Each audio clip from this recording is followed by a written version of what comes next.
여러분 안녕하십니까, 정관용입니다.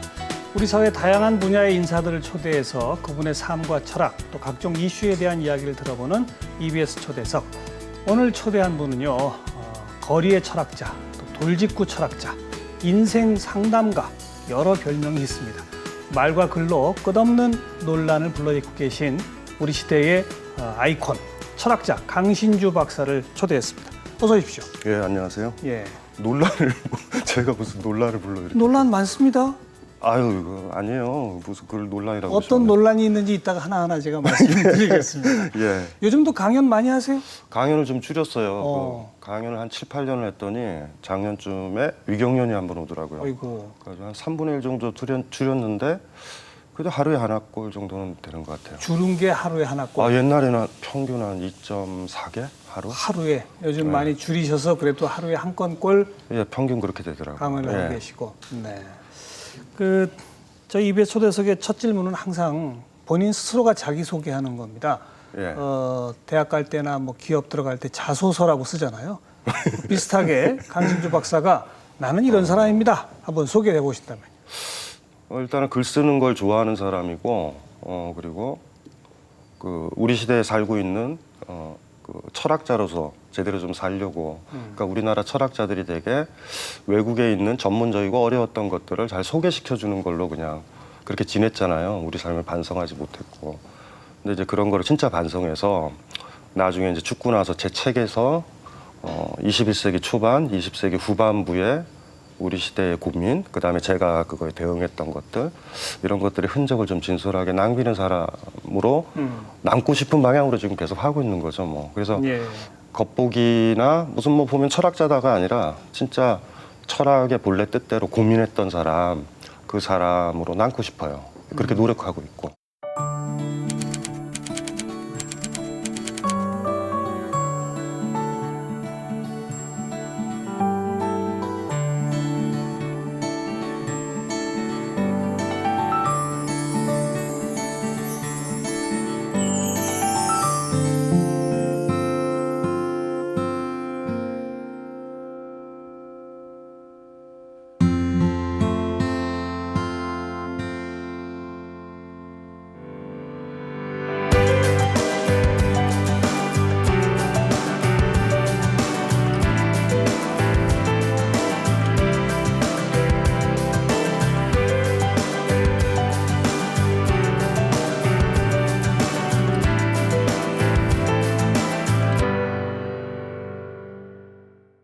언제부터 그런 삶을 살려고 노력했습니까?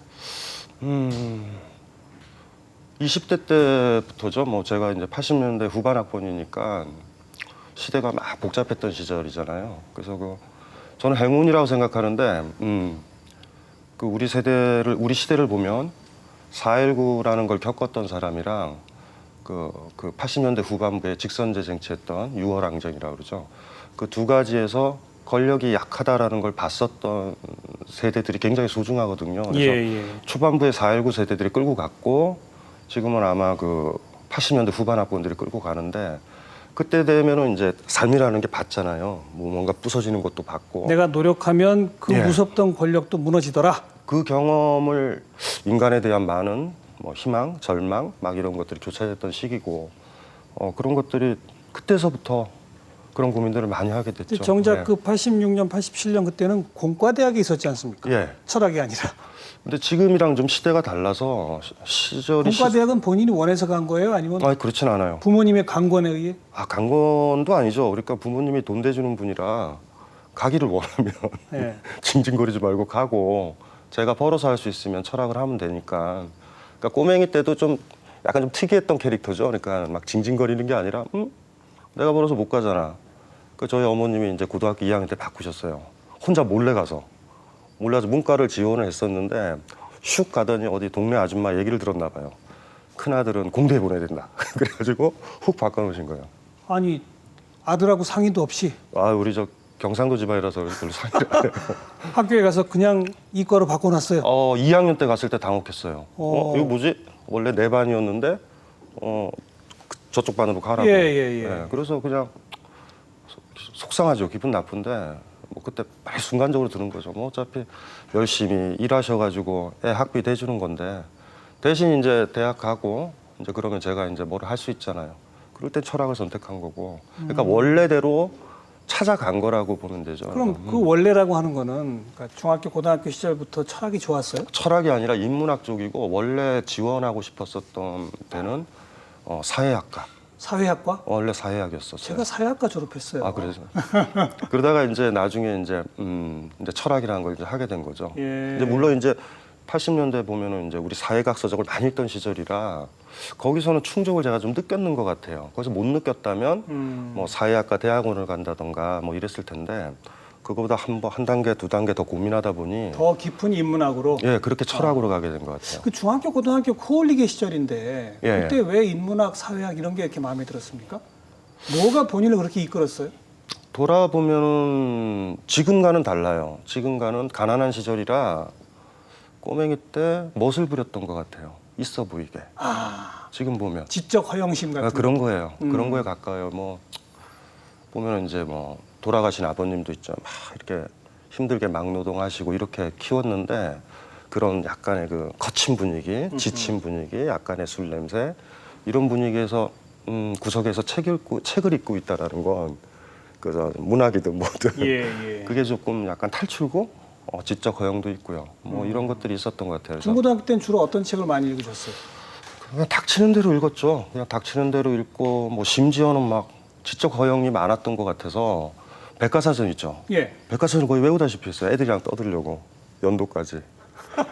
그런 거 있죠. 그건 그러니까 좀 별난 건데요. 아니에요. 그게 유일한 낙이었어요. 그러니까 나 이만큼 많이 알아. 그러니까 사실 참 유치한 건데 이제 그런 허영이 일단은 그러니까 지금 생각해 보면 그 허영의 기간을 어렸을 때 잘 보낸 것 같아요. 근데 만약에 그때도 너무 삶을 제대로 본다면 사는 게 별게 아닐 거야. 그냥 먹고 살면 되는 거지. 이러지 않고 어쨌든 지적인 허영이 있었으니까 그러니까 그런 풍선처럼 이렇게 부풀었는데 삶은 그걸 계속 내리는 거예요. 땅으로. 예. 지금은 이제 많이 내렸죠. 현실 토착화. 예, 그렇게 돼요. 그렇게요. 예. 그러니까 젊은 시절이랑 지금 시절까지 그래도 그렇게 보면 막 저항적이고 반항적이고 이러진 않았던 모양이에요. 만약 점에서요? 그랬다면 네. 어머님이 자기도 모르게 아니죠. 이유 없는 반항 같은 건 안 해요. 음. 그러니까 그게 또 저를 보호하는 하나의 방식이었던 것 같은데 어머니랑 싸워서 뭐예요? 맞는데. 그거 싸워봤자 남는 게 하나도 없어요. 그거를 어렸을 때부터 겪었기 때문에 그냥 그렇게 쉽게 생각해요. 그래서 젊은 친구들 그걸 안다는 게 현실 수능형 중에 하나인 거예요. 그럴 수도 있어요. 그 순간에는 순간에 힘이 사실은 없었으니까. 맞는다는 걸 알면서도 막 저항하고 그러는 게 또 질풍노도 시기의 특징이기도 한데 본인은 그렇지는 않았군요. 좀 냉정했죠. 그러니까 그 기질이 그 나중에 철학 공부하는데 한 기질일 수도 있었던 것 같아요. 그러니까 냉정하게 보는 거 있죠. 예. 그러니까 저를 이렇게 내려다보는 거죠. 그 조그만 놈이 까불고 있네. 네가 세계를 다 할 것 같지? 뭐 이런 식으로 내려다보는 거 그런 기질들은 있었던 것 같아요. 본인을 조금. 객관화한다? 객관한테 슬픈 거죠. 사실 열정적으로 분열이죠. 자기를 내려다보는 건 분열이니까. 예. 막 젊은 시절에 막 열정적으로 하나가 돼서 막 사는 게 난데 항상 내려다볼 수 없는 상황. 뭐 집안도 그렇고. 그러니까 제가 간혹 얘기를 하는데요. 대학교 때도 그 의식이 있어서 친구들이 유학 갈 때가 있어요. 예. 근데 저는 유학 가는 게 어떤 느낌이냐면 부러운 느낌이 아니에요. 왜냐하면 언감생심이거든요. 집 경제 상황에서. 그러다 보니까 어떤 시기였냐면 사라진 걸로 보여요. 저한테는. 애들이 없어졌다. 그러니까 그걸 쳐본 거예요. 내가 그걸 할 수 있다는 가능성이 아예 없기 때문에. 없기 때문에 생각을 안 한 거죠. 그러니까 계속 집에 가서 아버지는 왜 이렇게 돈이 없어요? 이러지도 않아요. 딱 보이니까. 그러니까 그거를 또 지키기 위해서는 프리즘을 이렇게 작게 하는 거죠. 그러니까 외국의 사상가나 이런 사람들 책은 읽다고 하더라도 거긴 갈 이유도 없고 친구들이 사라지면 유학 가면 부러워하다기보다 어디 갔지? 사라졌네. 네. 요게 그것도 이제 하나의 제 알겠습니다. 젊은 시절의 태도 같은 그러다 보니까 대학에 들어가서 또 사회는 극변하게 변하고 예. 본인이 원래 갖고 있던 인문학적, 사회과학적 그런 어떤 호기심은 계속 또 추구해 가고. 예. 그래서 공대를 졸업하긴 했습니까? 졸업은 했죠. 예. 학점이 괜찮았나요? 안 좋았죠, 당연히. 당연히 좋을 수가 없고. 예. 뭐 그때 참 지금. 근데 그때 부모님은 공대 졸업하고 취직하길 바랬을 텐데. 그렇죠. 암암리에 뭐 취직 같은 것도 사실은 했었죠. 뭐 살려서 그리고 하도 이제 뭐 80년대 후반은 다 그랬지만 너무 제가 뭐 이렇게 세미나서부터 학생운동이나 뭐 기타 등등 이런 것 쪽에 좀 있으니까 그때 지도 교수님이 그때는 좋았던 시절이에요. 어떤 회사에서 원서가 3장 오면 아무리 학점이 나쁘든 뭐를 하든 쓰면은 걔를 취업을 시켜줘야 돼요. 그렇죠, 그렇죠. 안 그러면 학생을 안 줘요. 그래가지고 이제 그런 어떤 미리 한 이제 그 4학년 때쯤 이제 미리 이렇게 취업이 돼서 방학되는 거기가 있고. 몇 년쯤 직장 다니셨어요? 몇 년은 뭐 합치면 한 1년 반 정도 되는 것 같아요. 네, 그 정도 되는 것 같아요. 그리고 바로 철학대학원으로. 준비를 했죠. 준비를 했는데 안 맞더라고요, 조직 생활이. 그러니까 회사에 그 문고리 잡는데 정전기가 나서 몸이 반응을 하더라고요. 처음에는 띠리릭 했거든요. 예. 나중에는 불꽃이 보여서 식사를 하고 돌아오면 그 앞에 기다리고 있어야 돼요. 그래서 부장님 열어주세요. 그래가지고 들어가요. 그러니까 온몸의 조직에 대한 어떤 그 뭐예요. 이건 놀라운 거부감이- 일인데요. 네. 마음에 안 드니까 몸이 그렇게 반응을 해요. 스파크가 막 장난 아니게 일어나요. 정말요? 지금도 그래요, 그거는. 그러니까 불편한 사람들과 같이 있거나 이러면 어, 뱀장어도 아니고 전기 뱀장어도 아니고 전기가 나는 거예요. 혹시 병원에 가서 진단은 아유, 받아보셨어요? 그 뭐 진단을 받아요. 그러니까 그거가 가급적 그런 어떤 긴장, 전기 상태 이런 게 없는 상태를 저는 지향하면서 살거든요. 예, 예. 그러니까 가급적 그렇게 살면 뭐 별일은 없고. 예. 편하게. 예, 예. 가장 제 몸에 맞는 거죠. 그렇게 해서 이제 철학 공부를 시작을 하셔서 예, 박사를 장자로 하셨죠? 예, 장자로 했어요. 그 철학 가운데서도 동양 철학 예, 예. 가운데서도 장자. 예. 자, 무엇이 본인을 또 그렇게 이끌었습니까? 장자요? 지도 교수님이 장자로 박사하셨어요. 그러니까 대학원 시절 뭐 전체 석박사 시간으로 따지면 한 10년 가까이 될 텐데 그 당시 제가 읽었었던 책들은 좀 달라요, 많이요. 그러니까 논문과 관련된 시간은 전체 10년 중에 1년 반 정도예요. 석박사 포함해서. 나머지는 이제 뭐 비트겐슈타인, 스피노자, 불경. 그러니까 이거 제가 좋아하는 책. 그러니까 정전기 안 나는 책들이 있어요. 그런 책들을 위주로 읽고 논문도 뭐 가급적 정전기 안 나는 걸 써야 되죠. 그때 보니까 지도 교수님이 장자잖아요. 이제 그래서 장자를 쓴 거죠. 그렇게 뭐 어렵게 복잡하게 심오하게 생각한 것도 아니고. 특별히 서양 철학보다 동양 철학들이 낫더라. 예. 동양 철학 가운데서도 이 노자 장자 그쪽 사상이 낫더라. 뭐 그런 게 아니고 아니요. 좀 거창한 답변을 기대했는데. 거창한 건 있죠. 예. 학부 때 철학책들을 많이 봤기 때문에 서양 철학책을 그 서양을 그러니까 그닥 그렇게 동경하지 않았고. 동경하지 않았어요. 근데 그거는 어쩌면은 너무나 급격하게 서구화됐는데 하나도 안 맞아요, 사실은. 우리의 사실 뻐거덕거림 항상 거기에 있으니까요. 그러다 보니까 조금씩 이제 진행하다 보니 그 동양적 담론 쪽으로 좀 많이 가게 되고 그 서양 철학과 동양 철학의 극명한 차이는 이런 거예요. 서양 철학은 굉장히 젊어요. 30대 정도면 서양 철학적이어야 돼요. 예. 50대, 60대 보면 서양 철학책 좀 유치하게 읽힐 때가 와요. 그 이유가 뭡니까? 어른의 시선이에요. 어른의 시선. 그러니까 산전수전 다 겪은 어른의 시선. 그러니까 제자백과 시절서부터 내려온 전통이죠. 전쟁 다 겪고서 50, 60대에서 내려다보는 성찰가. 대학 다니는 한 30, 40대 아이가 낭만주의적으로 세계를 다 바꿀 수 있을 것 같은 담론들의 차이죠. 그러니까 지금 말씀하신 거는 동양 철학은 그와 같은 세상에 대한 관조와 성찰이 있는 철학이고 그렇죠. 서양 철학은 합리주의와 계몽주의에 입각한 철학이죠. 그러니까 이렇게 보시면 되는 것 같은데 우리 동양의 표 있잖아요. 그 진인사 대천명. 네 일을 다 한 다음에 하늘의 뜻을 기다려야 뜻을. 돼. 이게 하늘의 뜻이라는 게 별게 아니라 실패하든 성공하든 그냥 받아들이라는 건데 서구에서 계몽주의가 가능한 건 어떤 방향으로 열심히 하면 결과 그대로 나와요. 나와야죠. 그 계몽주의의 좌절은 항상 거기서 오잖아요. 내 계획에 따라 이 계몽의 빛에 따라 했더니 쫄딱 망해요. 이게 그러니까 사실은 20세기 들어와서 뭐 서양에서 해체주의 나온 게 당연한 과정이죠. 그러니까 뭐냐면 해봐도 안 되더라. 안 되는 부분들이 나오면서 예. 이게 정치에 의한 좌절뿐만이 아니라 어떤 삶의 한 모습들을 보기 시작하는 거죠. 이제 그런 면이니까 근데 석박사 하시면서 그 시대에도 예, 대학 교수가 돼야 되겠다 이런 생각 혹시 하셨어요, 안 하셨어요? 그런 건 없었어요. 아예 없었어요? 아예 없었어요. 교수들이 너무 싫었거든요. 월급쟁이들. 월급쟁이가 싫다. 싫었어요. 너무 싫었어요. 그리고 지금도 보면 뭐 대학이 다 붕괴가 돼 있죠. 예, 뭐 어떤 논문 써서 점수 얻으려고 그러고 아이들은 휴강 하더라도 논문을 쓰는 교수들이 그 선생이 아니죠. 근데 그거를 강요하는 거거든요. 그러니까 제가 좀 유명해지니까 전임 자리를 몇 대학에서 요구를 저한테 제안이 왔을 때 안 한다고 그래요. 저는. 안 한다. 감당할 수 있겠냐 나를. 내가 만약에 뭐 어떤 권력자를 비판을 하고 나는 내가 하고 싶은 대로 할 텐데 감당도 못 하는데 날 뽑아서 뭐 하려고 그러냐고. 그러니까 중요한 게 너무 그러니까 반면교사죠. 제가 분명히 저 사람들은 저렇게 살면 안 돼라고 하는 걸 하면 안 되니까. 그러니까 강신주는 단순해요. 저건 나쁜 짓이야. 그러면 내가 그 자리에 있으면 안 해요. 그렇게 이제 살아오려고 노력을 했었던 거죠. 그래서 월급쟁이 그리고 특히나 어떤 틀에 갇히는 것 자체를 본인이 못 견뎌하시는군요. 아까 정전기도 있어요. 아까 얘기했던 그게 기본적으로. 그러니까 저한테 좋은 품성이죠. 저자로서는. 그리고 사유하고 뭐 이러는 독립성을 갖고 사유하는 사람으로는 좋은 덕성인 것 같아요. 그 석박사 대학원 과정 철학을 공부하시는 가운데 생계는 어떻게 해결하셨어요? 생계는 잘 해결해요. 그러니까 뭐냐면 저 같은 경우는 이제 생계를 제일 해결 못하는 아이들이 누구냐면 철학과 출신에서 학부 석박사 오는 아이들이에요. 바로 철학과에서 또 예. 그러니까 이들은 너무 불안해가지고 제가 대학원 석사를 딱 왔는데 아이들이 너무 똑똑한 거예요. 철학과에서 길러진 아이들이 얼마나 말도 잘해요.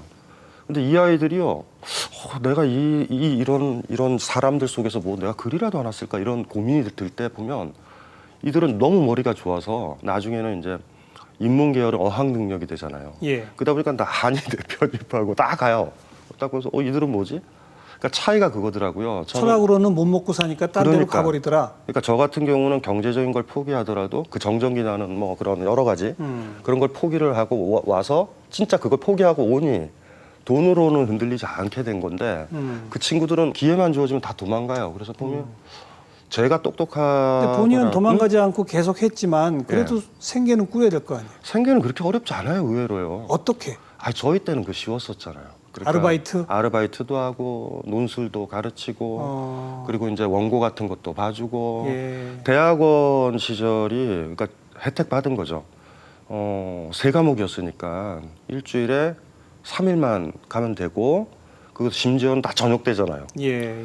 낮에 다 벼요. 예. 그러니까 사실은 뭐 돈을 벌려고 그러면 벌 수 있죠. 그러니까 벌고 안 그랬으면 제가 대학원에 다니질 못했을 거예요. 그렇군요. 그 돈 벌어서 하고. 제가 아까 교수가 되려는 생각은 없었느냐라는 질문에 이어지는 건데 예. 교수님 나 이제 박사학위를 받게 됐어요. 예. 나는 이제 뭐 물론 그런 제도 학계에서의 학위라는 것이 뭐 크게 이렇게 중요한 게 아닐 수도 있습니다만 예.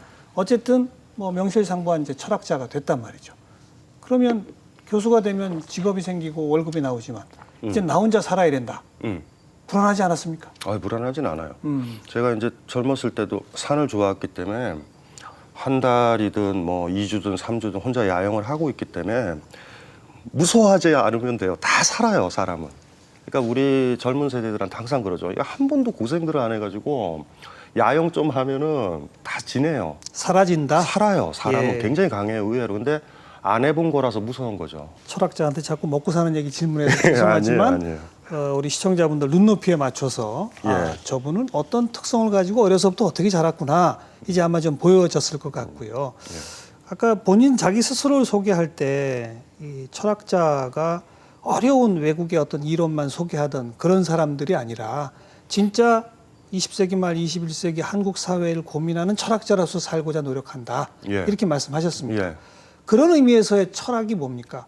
외국의 어려운 이론으로서의 철학은 뭐고 본인이 하고자 하는 철학은 뭡니까? 그 예를 들면 이런 건데요. 극단적인 비유를 들면은 한국 사회 교육의 문제가 있다라고 그런다면 프랑스의 담론들이 있어요. 미국의 담론들이 가지고 들어와서 한다고요. 가져와서 막 우리가 해보잖아요. 근데 저는 이렇게 생각을 하는 거죠. 중고등학교를 다니면서 교육제도에 계속 머리를 부딪히는 거예요. 제가 부딪히는 거예요. 이렇게 머리를 쿵쿵. 그러면 막고 있는 게 보이죠. 본인도 다 부딪혔잖아요. 네, 그렇죠. 이렇게 부딪히잖아요. 그러면 그 사람이 한국 교육 구조나 교육 현실에 대해서 글을 쓸 수 있죠. 그렇죠. 그러면 한국적인 게 되죠. 예. 그런 글들이 지금 안 나온다는 게 심각한 문제예요. 아, 그러니까 프랑스에서 우리가 예를 들면 구조주의라는 담론이 있었잖아요. 근데 구조주의가 어떻게 나오냐면 공식인데요. 실존주의, 구조주의, 후기구조주의 이래요. 실존주의는 뭐냐면 자유잖아요. 자유롭게 막 뛰쳐가다 보니까 벽이 나타나요. 팡! 팡팡 부딪히잖아요. 그다음에 우리가 뚫지 못하는 벽들이 있다. 그래서 구조주의가 나오고 후기 구조주의는 별게 아니에요. 그래도 뚫어야 되잖아요. 그런데 구조주의 담론을 보면 굉장히 과학적이에요. 근데 그걸 우리가 그대로 구조주의다, 소시르다, 알티세르다, 푸코다 가지고 적용을 하려고 그래요. 예. 프랑스적 구조예요. 예. 근데 우리도 구조주의자가 나오려면 기본 전제는 고등학생, 대학생들이 굉장히 강해서 이거는 너무 당연하게 해야 되는 거야 하고 부딪혀야 돼 계속. 부딪히면 한국 구조가 보여요. 그렇죠. 그리고 학자가 되면은 한국 구조에 대한 글이 나온다고요. 그러면 예. 우리의 뿌리를 내리는데 예. 아까 비판했던 게 그런 거예요. 너무 쉽게 간다. 그러니까 사태나 우리 사회의 구조들은 보지 않고 색안경을 한번 바꿔 보는 거죠. 뭐 달리 보이는 거 아니야? 이러면서 변죽만 올리고 지금도 돌아보면 20년 동안 보면 유행이 너무 많이 가죠. 뭐 들레주 유행했다가 뭐 랑시에르 유행했다가 지나가요. 그렇게 또 팔고. 지금 말씀하시는 철학자들의 이름이 거의 잘 모르는 분들이긴 하지만 예. 어쨌든 우리 사회에 있는 어떤 현상을 보긴 보죠. 철학자들도. 피상적이죠. 그러니까 아주. 보긴 보는데 자기가 외국에서 배웠던 어떤 이론하고 비슷해 보이면 그 이론을 갖다가 설명을 한다. 심각한 문제예요. 이거 그죠? 네, 심각한 문제예요. 그게. 그래서 이게 그 우리 한국 토착형 철학 이론은 지금 정립이 돼 있습니까? 토착형 이론이라는 게 뭐 그 의미가 있는지 모르겠는데요. 그 얘기를 먼저 하면 되죠. 철학이 진리를 얘기하잖아요. 예. 근데 진리라는 거를 이렇게 막 교과서에서 보는 것처럼 어렵게 생각하시면 안 돼요. 진짜와 가짜예요. 철학은 진짜와 가짜를 고민하면 철학자예요. 그러니까 예를 들면 뭐 한 10년 된 커플이 있다. 남편이 직장 나가면서 문 앞에서 아침에 출근하면서 사랑해. 그 사랑해가 아니잖아요. 갔다 올게요란 말이에요. 동의어가. 정확하게는. 예. 그러니까 진짜 사랑하냐? 그러니까 삶을 진짜로 사냐? 그러니까 진짜로 네가 사냐? 라는 고민들을 하게 되면 철학인데 예. 그러니까 유사이래로 다 그래서 진짜와 가짜의 문제를 고민하는 거죠. 그래서 어떤 주어진 상황이 벌어지면 철학자는 이게 진짜일까 가짜일까라는 걸 얘기를 하니까 한국적 이론이요? 한국적 철학이라고 그러면 그거에 개입을 해야 돼요. 이게 진짜냐 가짜냐. 그러니까 이제 그걸 하려고 이제 노력을 하는 거죠. 많이. 그래서 뭐 이론이요? 한국적 이론을 만든다? 글쎄 잘 모르겠어요. 그거는 결과물인 것 같고. 근데 그 진짜냐 가짜냐를 본인이 판단하기 위해서도 예.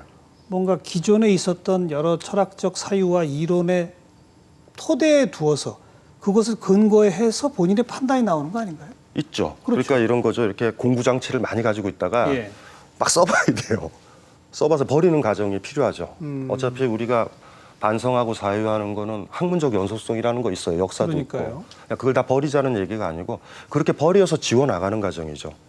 그러면은 제가 이제 예를 들면은 서양의 뭐 예를 들면 뭐 플라톤이다. 그럼 제가 현실에서 플라톤을 막 써보려고 그러다가 우리 사회에 맞는 플라톤이 있잖아요. 예. 예. 그러면 그 부분을 강하게 저는 글을 써요. 그러니까 독자들이 제 글을 많이 좋아하는 이유는 딱 그거예요. 우리 사회의 문제는 이거였는 것 같은데 플라톤이 이걸 봤네? 다른 철학자들, 철학 교수들이 우리 사회 현상을 보되 피상적으로 보고 예. 여기 어떤 이론에 그렇다면 그냥 갖다 맞추려고 하더라. 예. 본인도 맞추려고는 하는군요. 두 가지인데요. 시도는 하는데 한계를 알고 아니. 한다? 그럼 어떤 거예요? 텍스트를 학자는 두 가지를 알아야 돼요. 현실이라는 삶의 텍스트를 알아야 되고 과거 고전의 텍스트 두 가지를 알아야 돼요. 그래서 과거 고전을 읽을 때 현실이라는 텍스트에서 문제됐고 고민했었던 거에 비슷해서 읽어줘야 되고 그렇죠. 이게 피드백이 돼야 돼요. 예, 예. 지금 현재 학자들은 현재라는 텍스트를 읽으려고 하질 않아요. 현재를 현실이라는 텍스트를. 아, 이 두 가지를 저는 계속 피드백하는 거예요. 그러니까 이게 뭐 완전히 뭐 기존 철학을 부정한다 아니에요. 현실을 완전히 받아들여 현실에서 새로 하겠다 이런 거 아니에요. 왜냐하면 예전에 그 많은 것들이 있는데 그 좋은 것들이 있는데 그거를 버리고서 뭐 저 혼자 날조하듯이 만들 필요도 없고 또 인류사나 인간의 삶 자체가 2000년 전 삶이나 지금 삶이 그닥 질적으로 완전히 변했다고 보여지진 않아요. 하긴 예. 세상에 지식은 많이 늘어났지만 지혜는 그대로다는 말이 있지 예, 않습니까? 예.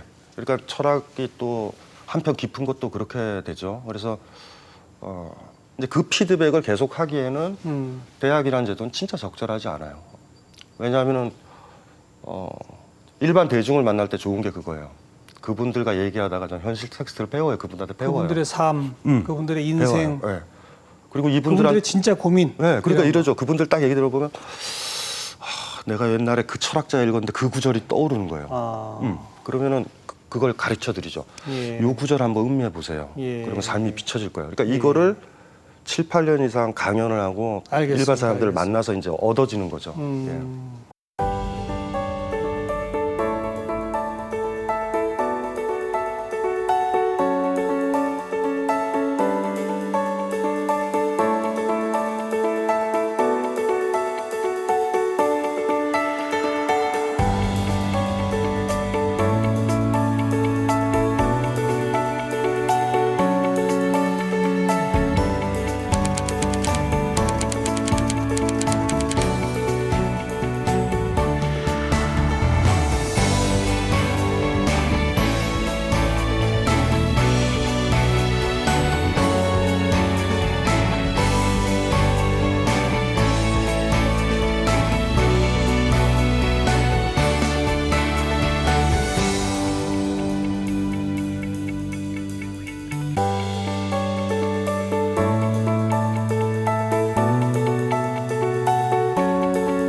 우리 사회 현재, 현실 뿐 아니라 그 현실에 살아가고 있는 사람들의 구체적인 생활, 삶, 고민 그 속에서 철학을 발견하고자 하는 예, 그래서 그래야 되죠. 안 그런 그러면 철학자.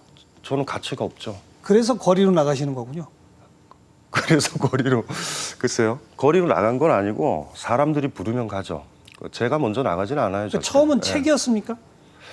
책이었죠. 강연의 시작도 책이었죠. 책이었죠. 그러니까 책을 내시고 예. 책을 좋아하는 사람들이 생기고 부르죠. 그 사람들이 직접 좀 이야기를 들어보자. 너 일로 와봐. 뭐 이래가지고 시작을 이제 하게 되는 거예요. 예. 그 다음에 이제 그분 부르는 사람이 있으면 아무데나 갑니까? 제 책을 읽고 부르면 책을 쓴다라는 건 연애 편지와 같아서 일반 독자들한테 그분들이 책을 보고 불렀잖아요. 그럼 무조건 가야 돼요. 그거는 의무예요. 아니면 쓰지 말던가 몇 명이 모여도 가야 돼요.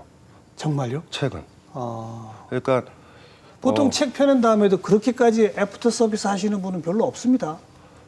해요 저는. 아, 그런데 이제 요새 의무감으로 생각하시는 거고. 아니 그건 해야 되는 거예요. 그걸 안 하는 순간 연애 편지를 썼는데 저 상대방이 보자고 그러는데 바빠요. 이러면 이상하잖아요. 그러면서 이제 초기 책 내면서 한 10여 년 전에 책 내면서 한 5, 6년은 책만 부르면 다 갔었던 것 같아요. 그래요. 최소 단위 몇 명이 불러졌을 때 간 적도 있습니까? 4명, 5명도 돼요. 4명, 5명. 예. 강연료도 별로 없고. 강연료는 많이 주는 데서 받으면 돼요.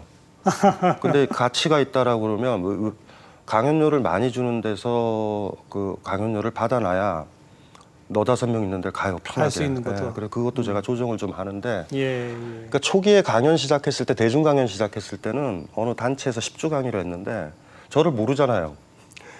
4명 수강. 근데 그때 동시에 시작됐는데 다른 선생님들은 어떻게 내 수업에 4명이 해서 폐강시켰어요. 예.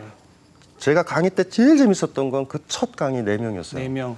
그런데 10주가 지났더니 20명이 된 거예요.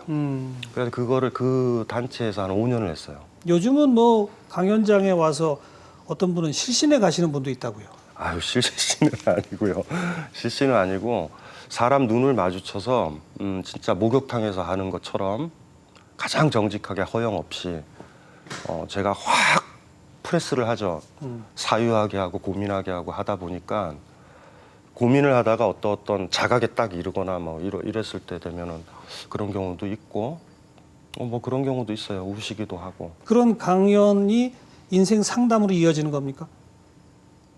인생 상담이라기보다 좀 야단치는 쪽에 가깝죠, 저는. 글쎄, 뭐 뭔가 네. 고민을 털어놓으면 막 돌직구를 던지는 걸로 유명하시단 말이에요. 왜냐하면 가짜 질문들이 많아서 아까 제가 진짜 가짜 얘기했잖아요. 자기의 문제는 남편과의 문제인데 자꾸 정치 문제로 비하되는 사람들이 있어요. 그래서 되게 술 마시고 정치 얘기 많이 하는 사람들 가정이 다 안 좋아요.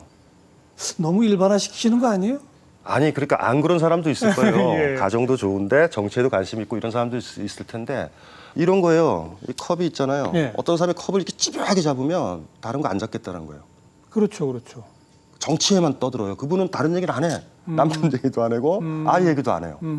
이거 안 잡는다는 거예요. 근데 이거에 대한 관심이 있으니까 이걸 꽉 잡으면 다른 걸 안 해도 정당화가 되는 거예요. 자기 삶에서.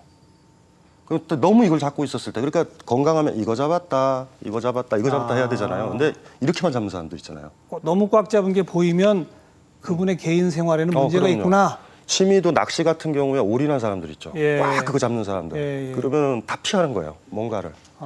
취미도 이제 뭐 바닷가에 가 낚시하고 여기서 일하고 뭐 정치적 발언할 땐 발언하고 이런 건강성을 가진 사람이 우리 사회에 애법 없어요. 의외로 없어요. 너무 집요해요. 그러다 보니 막 어떤 정치적으로 좌절되면 막 멘붕 빠지고 막 이러는 게 이것만 잡고 있었는데 이게 뜻대로 안 되면. 예. 그렇게 이제 책을 펴내시고 독자들을 만나기 시작하고 강연을 다니시고 또 유명세를 이제 지금 맛보고 계시고 책도 굉장히 많이 내셨죠. 지금까지 모두 몇 권 정도? 한 30권 정도 쓴 것 같아요. 그러면 네. 이게 1년에 보통 몇 권쯤 쓰시는 겁니까? 평균 한 3권? 3.5권? 3권? 근데 본인은 다 답이 있으십니까? 답이요? 답은 없어요. 삶의 답은 없어요. 다만 같이 고민한다. 이렇게 아니요. 고민해 보자. 아니요, 가치가 아니죠. 모든 고민의 출발점은요. 인간의 모든 고민의 출발점은 철학자로 봤을 땐 자기 삶을 못 살아서 생겨요. 권력이 무섭거나 아니면 주변에서 영향받은 것들. 뭐 불교에서도 본래 면목이라고 그러지만 가장 소중한 가치는 우리의 모든 우울은 좋아하지 않는데 좋아하지 않는 사람과 같이 있으면서 좋아한다고 착각하거나 이런 모든 문제거든요. 아니면 그래서 같이 문제. 있기 싫은데 강제로 억지로 어쩔 수 없이 있거나. 기업 회사에 다녀야 되거나 다 되거나. 뭐 그런 거. 그러니까 가장 소중한 것도 우리의 모든 고뇌는 그거예요. 가장 원하는 대로 한 걸음씩 살 수만 있다면 고민은 없어요, 사실은. 그리고 그때 고민이 오더라도 그건 기분 해결할 좋은 수 거죠. 있죠. 기분 좋은 거죠. 저 산봉우리 올라가려고 이쁜 암벽 하나 나온 건데 그거를 누가 뭐라고 하지 않죠. 근데 우리의 가장 심각한 고민은 그거니까 사람들이 그래요. 저는 그래서 그걸 찾아주고 싶은 거죠. 당신이 지금 생각하는 그 길은 누구 흉내내는 거야. 예. 가짜야, 가짜야, 가짜야, 가짜야. 당신은 누구야? 그걸 찾아라. 그걸 계속 프레스를 거는 거예요, 그 사람한테. 예. 그래서 어느 순간에 그 사람이 알면 그 다음부터는 그 사람이 가야 돼요. 그건 그 사람 삶이니까. 그 히라빈 조르바를 쓴 카잔차키스의 묘비명에 예. 나는 아무것도 두렵지 않다. 나는 아무것도 바라지 않는다. 나는 자유인이다. 이렇게 딱 세 줄이 써 있답니다. 예. 그러니까 두렵지 않다는 것, 내가 바라지 않는다는 것 다 통하는 거죠. 같은 거예요. 그래야 자유가 생기는 거고 예, 예. 정말 내가 좋아하는 걸 하고 그 인생을 예. 살겠다는 거 아니겠습니까? 예. 그걸 찾아라. 그걸 찾는 거죠. 그러니까 가짜를 지워나가는 작업이니 덕지덕지 붙은 가짜를 떼려면 돌도 던져서 충격도 주고 흔들어야 돼요. 그러니까 예. 제가 뭐 강신주처럼 살아라, 뭐 니체처럼 살아라, 뭐 마르크스처럼 살아라 이런 게 아니라 다 지우고 네 온몸으로 김수영이 얘기했던 네 온몸으로 좀 살아라. 자기처럼. 예. 자기처럼 살아라. 자기답게. 네. 그러면 이제 헷갈려지죠. 자기답게? 난 누구지? 이렇게 되는 거예요. 그게 철학이다. 예, 그때 고민하는 거죠. 뭐 소크라테스도 그랬잖아요. 그래서 너 자신을 알라. 예. 최근에 인기 끄신 책이 이 사람의 48가지 감정. 예. 감정이 48가지는 누가 이렇게 구분해 놓은 겁니까? 본인? 스피노자가 구별을 했어요. 제가 좋아하는 철학자들 중에 하나인데 모든 사람들이 이성 중심적으로 사유를 할 때 서양에서 스피노자만이 유일하게 우리 감정이 중요하다. 뭐 이렇게 지금 그 주장했던 사람이라 스피노자 에티카에 보면 감정을 그렇게 나눠요. 근데 좀 48가지라고 했지만 48가지겠어요. 더 많죠. 그러니까 불교만 하더라도 108번뇌라고 하면 그 108개의 마음의 양태가 있는 거 아니에요. 예. 그러다 보면 더 많을 거예요. 뭐 예. 옛날 구사론이라는 책에 보면 더 많이 분류되니까. 근데 우리 삶에서 스피노자가 나눴던 48개 정도면 좀 커버가 되리라고 봤고, 그거를 연습을 좀 하자. 네. 그러니까 진짜 감정 수업이죠. 이제 그런 취지에서 냈는데 책이 어려운 책이에요, 사실은. 그러니까 조금 좀 미안하기도 한데 이 베스트셀러가 될 때는 5분 회사가 안 읽고 사요. 그래서 굉장히 우려하는 상황이에요. 그래서 안 읽고 사는 게 아니라 사고 안 읽죠. 사고 안 읽고. 그러니까 그 감정 수업을 통해서 진짜 하시고 싶었던 얘기 뭡니까? 공식이 있어요. 억압적인 관계에 들어가면 감정 표현을 억압하고 자유로운 관계나 사랑하는 사람과 이뻐라 하는 사람과 같이 있으면 감정이 드러나죠. 음흠. 그러니까 한 사회가 민주화의 척도는 개개인들의 감정 표현이 자유롭냐, 자유롭지 않느냐죠. 그럼 거꾸로 얘기한다면 개개인들의 감정 표현이 굉장히 자유로울 때, 예. 뭐 예를 들면 군대와 대학교 MT를 생각해 보세요. 군대에서 무슨 감정 표현이 자유로워요? 없죠. 그러니까 가급적 사람들이 당당하게 감정을 연습을 해서 그 억눌렸던 걸 풀어줘야 되죠. 풀어주면 우리 사회가 조금 더 좋아지지 않을까라는 그렇죠. 출발로 시작한 거예요. 예. 네. 서로가 다 감정을 탁 털어놓을 수 있는 사회가 진짜 좋은 사회다. 네, 그러니까 그래서 이런 거죠. 그래서 진짜로 영화를 보러 가고 영화를 보면 감정이 올라오잖아요. 예. 진짜로 음악을 들어야 되고 제가 제일 싫어하는 건 그거죠. 뭐 예당 같은 데서 뭐 예를 들면 베를린 필이 온다. 한 50만 원 가까이 되잖아요. 표 한 장에. 예, 그거 들어가가지고 졸아요. 그리고 나는 베를린 필을 들은 거야. 차라리 그거를 좀 가격을 싸게 해서 무슨 교향곡이라 듣고 그날 우는 그날 감정이 열 트이는 거잖아요. 그래서 지금 중고등학교 아이들한테 감정교육 하나도 안 시켜요. 네. 왜냐하면 선생님들도 싫을 거예요. 애들이 감정 폭발해봐야 통제 안 되죠. 즉 우리가 너무 도처에 권위적이거든요. 근데 그거의 출발이 뭘까 그러면 감정의 자유로움. 감정이 자유로운 사람은 당당할 뿐만 아니라 그리고 이 감정이 왜 못 알아줘 이러면은 예술가도 돼요. 예. 영화 감독도 나오고 미술가도 되는 거예요. 예. 진짜 글들을 쓰기 시작하죠. 그러니까 그런 것들이 좀 많이 필요한 것 같아요. 우리 사회가 민주화됐나? 저는 그렇게 보이진 않아요. 우울해요. 감정을 맞아요. 쫙 눌러 있는 사회거든요. 그래서 인문학자니까 인문학은 아까도 얘기했지만 사회학의 주어는 우리인데 인문학의 주어는 나, 너예요. 네. 1인칭, 2인칭만 달아요, 우리는. 그러다 보니까 제가 할 수 있는 역할은 너는 어떡할래? 또 나는 어떡할까? 한 사람 한 사람이 강했으면 좋겠어요. 그러니까 제가 원칙적으로 해서 주체 얘기를 많이 하는 이유가 그래서 그래요. 굉장히 당당하자. 다 노라고 해도 예스라고 하자. 제가 좋아하는 철학자가 한 말인데 이런 거죠. 노라고 할 수 있는 사람의 예스만이 의미가 있다. 그렇죠. 그렇죠. 근데 우리는 안 그래요. 예. 어떻게 보면 근데 또 아까 이제 서양 동양 철학 이런 얘기 좀 했습니다마는 워낙 우리가 좀 이제 공동체주의라고 그럴까요? 근대 이전 사회, 예. 농경 사회로부터 시작된 공동체주의적인 것에서 이른바 당당한 개인들이 개인주의에 기반한 공동체 예. 이거를 변화하는 과정을 못 겪은 거 아닐까요? 못 겪었죠. 예. 그러니까 강한 개인이 없는 거죠. 그러니까 예. 강한 개인들의 강한 예술가가 없는 거고요. 강한 철학자가 없는 거고요. 강한 소설가가 없는 거예요. 우린 모난돌이 정맞는다 이런 그러니까요. 식으로. 뭐 태계 율곡 아무리 좋아해도 주작의 카피인데 요령 있는 요약인데 그거 어찌하겠어요. 그걸 우리는 위대한 철학자다라고 모시고 있는데. 그러니까 바로 그런 의미에서는 우리의 전통이 예. 서양 전통에 비해서는 그런 당당한 개인들을 못 만드는 거 아닐까요? 그쵸. 남루하죠. 예. 그 김소영이랑은 남루한 사이다라고 그랬을 거예요. 근데 그거니까 이거를 뭐 누구한테 부탁할 건 없고 각자가 각성하는 수밖에 없습니까? 각자의 각성은 모르겠어요. 그거는 그분들의 몫들이고 제가 해야 되는 게 그거예요. 우리가 꿈꿔야 될 것들은 어쨌든 공동체의 중심 원리가 사랑이 돼야 돼요. 이걸 어떻게 끌고 들어올 것인가. 이게 문제죠. 공동체의 원리가 사랑이 되면 재밌는 게 사랑과 자유는 같이 가요.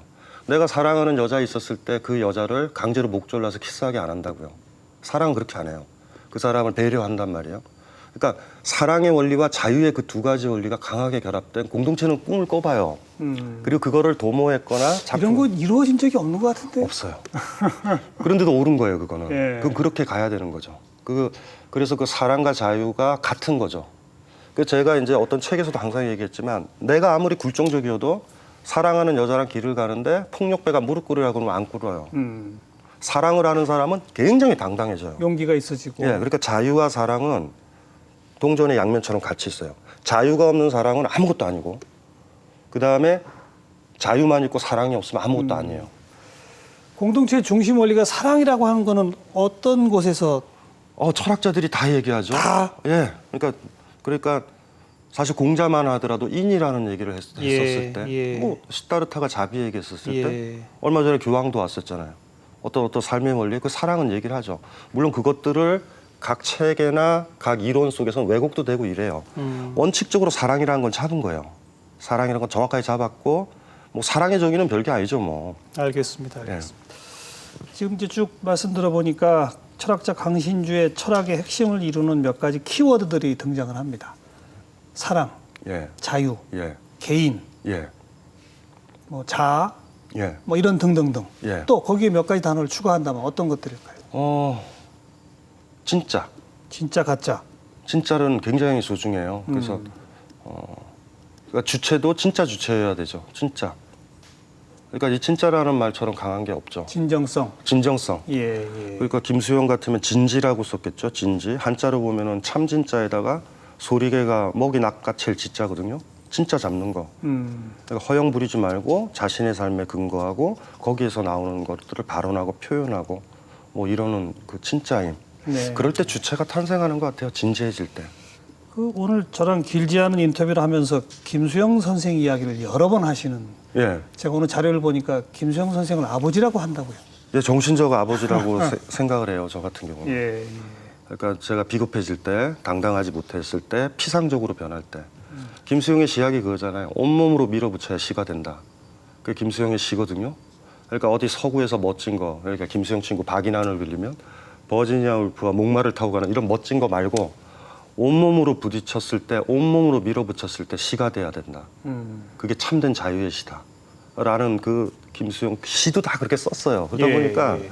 제가 글 쓰고 저도 글쟁이니까 글 쓰고 강연하고 이럴 때 약간 그러지 못할 때 김수영이 계속 이제 시를 읽는 거죠. 읽으면 막 욕하는 것처럼 들려요. 막 정말 온몸을 던져야 되겠구나 라고 예. 본인을 다잡게 된다. 폭발하는 시에 이런 거 나오잖아요.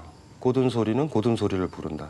그게 뭐냐면 김수영만이 폭포 소리가 나서 가서 간 거예요.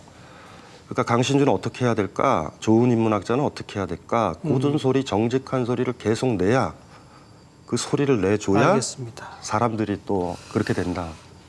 아까 시작하면서 많은 논란을 불러일으키는 이런 예. 표현을 썼던 게 일반적인 철학자의 모습과 다르기 때문입니다. 간단히 말하면 우리가 흔히 말하는 철학자들, 주로 이제 교수님들, 그분들의 삶과 우리 강 박사의 삶이 다르기 때문에 사람들의 말이 많은 거죠.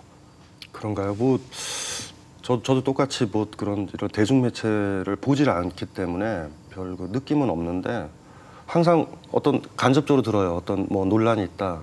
그럼 한 번만 돌아봐서 내가 떠들었던 얘기와 글을 봐요. 잘 썼다. 이렇게 해도 된다.